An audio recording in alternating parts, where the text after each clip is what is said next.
Today I need you to embrace what comes hard. Today I need you to accept the challenge. Today I need you to fall in love with the process. There will be plenty of opportunities to get discouraged, to lose your passion, and think that it's not meant to be. But if you're going to reach your destiny, you have to have a made-up mind. If you give up after the first time, or the 5th time, or the 30th time, what that really means is you didn't want it bad enough. There should be something you're believing for, that you are relentless. You are not moved by how impossible it looks. You're not discouraged by how long it's taking. You don't give up because people told you no.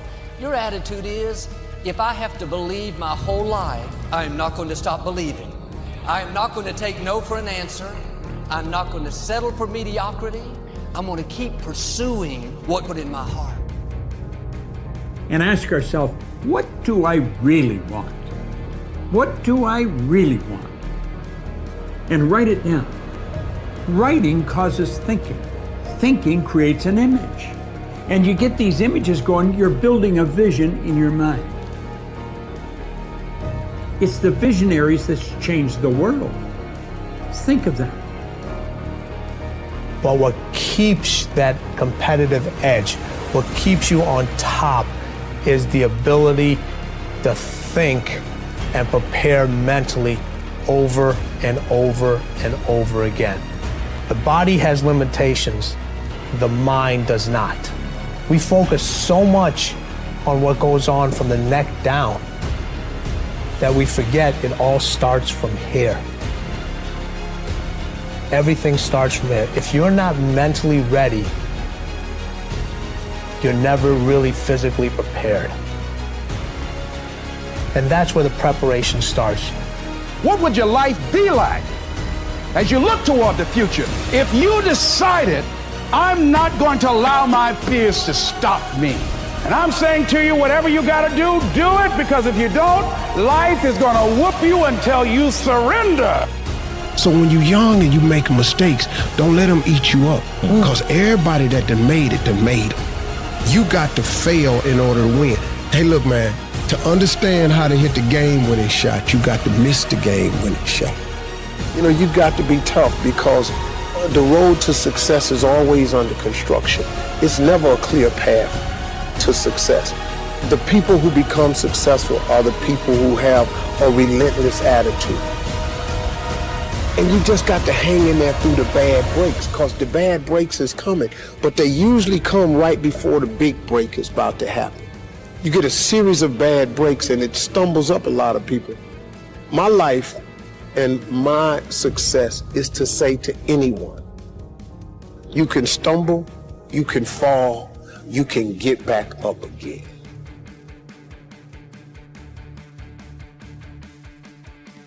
No matter what you face, no matter how bad it is going to be, when there is a challenge, and by a challenge I mean anything in life, any challenge, anything that you're facing, the only way to overcome the challenges that you face is to start walking. Take that step every day, no matter what you are facing. Get up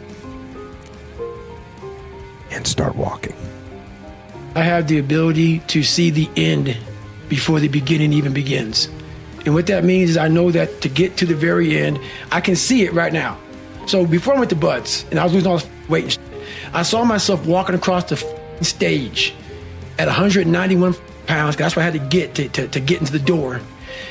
I saw myself 6 months, a year later, whatever it's going to take me to do it. I saw myself walking across that stage, getting that certificate of graduation from Buds. And I was able to be there at 300 pounds. And that feeling that I was nowhere near that feeling, I was able to put myself there 1,000,000 times every day. And that feeling of like, my God, that is going to feel amazing. That's what made me suffer. That's what allowed the pain to be real and say, this is worth it. I want to feel for this next 18 months. It took me 18 months to finally become a Navy SEAL, to finally, just get through buds. 18 months, it's 6 months. It took me 18. That's what woke me up every morning was, I'm gonna put myself through this much pain and suffering for a few seconds. That's all it is. A few seconds of joy. And it's so worth it, man. That's what people don't get. So I'm able to put myself at the finish line, even though I have no finish line, but at the finish line of an event before I even start the to say, how are you going to feel at the end of this? Visualizing is my biggest tool of life.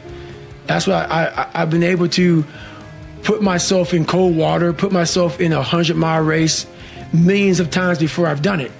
And I'm able to go through the race and see how I'm going to feel at mile 50. Almost to the exact feeling. Right, so when it comes up, it's no surprise. It's no surprise. I've already done this a million times.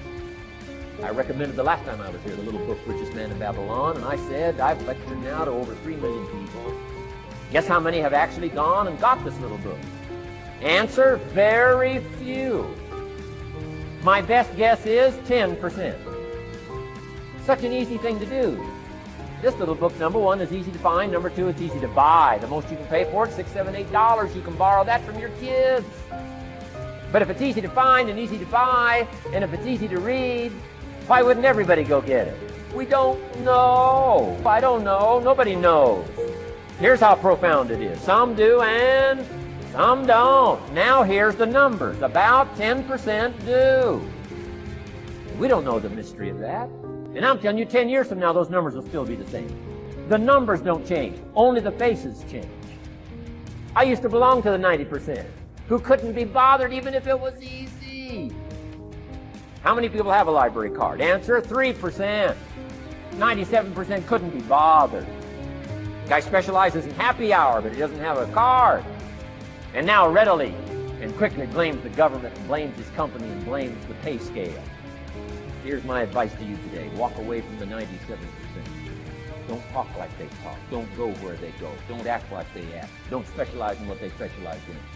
Throw away the blame list they cling to. You got to be consciously conscious today, because your environment can hypnotize, mesmerize, and paralyze you. The other thing is, take full responsibility for your life. Oscar Wilde once said, responsibility is what we expect from somebody else. This is very true. Most people dread accepting responsibility. That's just a fact of life, and we can see it in operation every day. We can see ourselves getting hot under the collar when the dentist keeps us waiting, and we're sitting there reading old magazines when our appointment was 30 minutes ago. And we don't stop to think that we forgot to mail in this month's mortgage payment.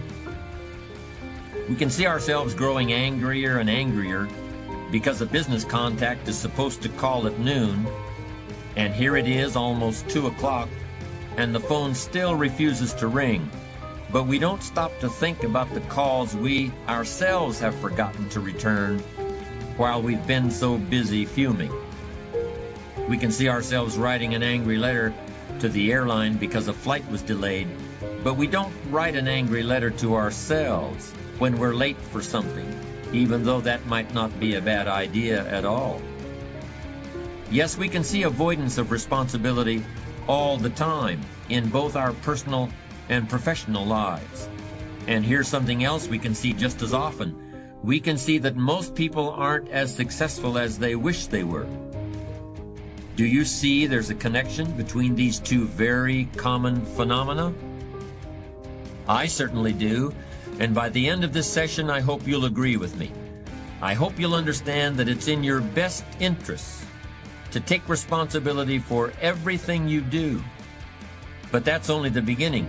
I'm also going to suggest that many times it's even best to accept responsibility for the mistakes of others, especially when you're in a managerial or leadership role.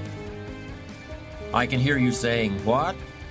Accept responsibility for someone else's mess-ups? Why would I want to do something like that? Well, that's a fair enough question, and over the next few minutes, I'll try to answer it. One of my weak points in my personal life is I don't like technical stuff. So even though I have to be on Twitter and Instagram and Facebook, I don't care for that. So guess what? I find somebody who loves to do that. You know, I find somebody who has a strength where I have a weakness, and I partner with them. All you're trying to do is get to the goal. No one gets there by themselves. Everybody needs help. Now, when you know what you got going for you, be confident, not cocky. Managing your strengths, knowing what they are, and don't let nobody talk you out of it. And that gets you fight ready. You get fight ready like that. You got to know you. Helps you develop your skills. All the while, you're developing your strength. You just got to keep developing the strength. Don't let anybody talk you up. At the same time, you must work on improving your weaknesses. So I've had to, in spite of myself, get on Instagram, get on Twitter, get on Facebook. I got to do the videos, whether I want to or not, because the world is moving to social media. If I had as many followers as Kim Kardashian, I probably wouldn't even have to do this TV show. During the years when professional basketball was just beginning to become really popular, Bill Russell, who played center for the Boston Celtics, was one of the greatest players in the pro league. He was especially known for his rebounding and his defensive skills. But like a lot of very tall centers, Russell was never much of a free throw shooter. His free throw percentage was quite a bit below average, in fact. But this low percentage didn't really give a clear picture of Russell's ability as an athlete. And in one game, he gave a very convincing demonstration of this. It was the final game of a championship series between Boston and the Los Angeles Lakers. With about 12 seconds left to play, the Lakers were behind by 1 point, and Boston had the ball. It was obvious that the Lakers would have to foul one of Boston's players in order to get the ball back. And they chose to foul Bill Russell. This was a perfectly logical choice, since statistically, Russell was the worst free throw shooter on the court at that moment. If he missed the shot, the Lakers would probably get the ball back, and they'd still have enough time to try to win the game. But if Russell made his first free throw, the Lakers' chances would be seriously diminished. And if he made both shots, the game would essentially be over. Bill Russell had a very peculiar style of shooting free throws. Today, no self-respecting basketball player anywhere in America would attempt it. Aside from the question of whether it's an effective way to shoot a basket, it just looked too ridiculous. Whenever he had to shoot a free throw, the 6'11" Russell would start off holding the ball in both hands about waist high. Then he'd squat down, and as he straightened up, he'd let go of the ball. It looked like he was trying to throw a bucket of dirt over a wall.